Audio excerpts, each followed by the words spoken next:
Hey folks, it's Grant over at Local Coolin Farms.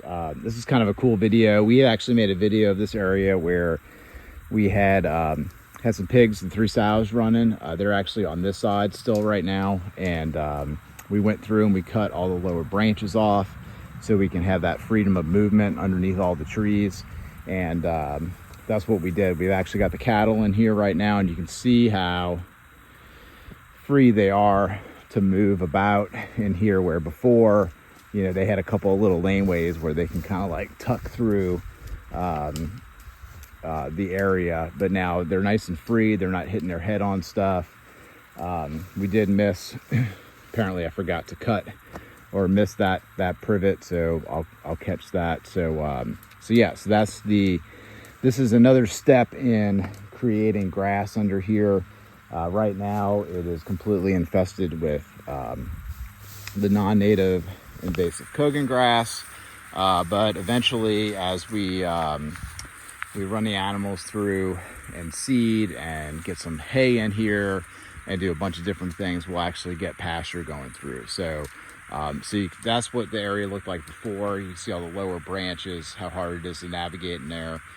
And then you can look at how free it is in here. And so we're going to be turning this piece, or this area, into a lot more productive pasture than we've had since we've had the place.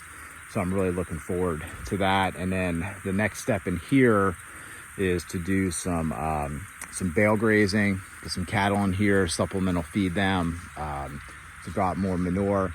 Things of that nature. And then we need to go through and start thinning out the pine trees because there's just too many in here. But when you do this, you lose trees, they die.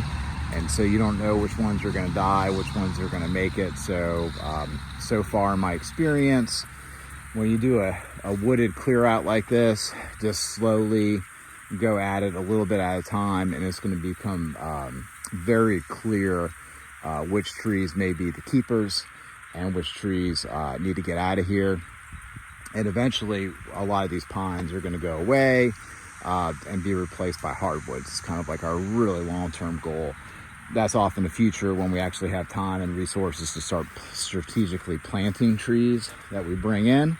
But that's something that we're looking forward to doing, so that's going to be a lot of fun. So it's just a pretty cool comparison type video of, you know, pigs in the woods helping create pasture, and then the next step of actually bringing the cattle in to help with the process.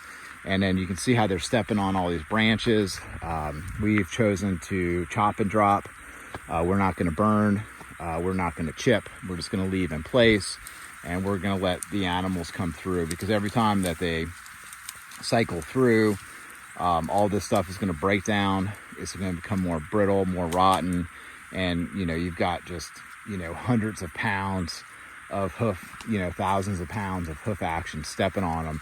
So we're just going to let the animals just go through and do the breaking down and getting them hooked into the ground. So there's no point in us doing the labor if the cattle could do the labor for us simply by walking through the area over time. So free animal labor and time, all this stuff will be well decomposed and into the soil in no time.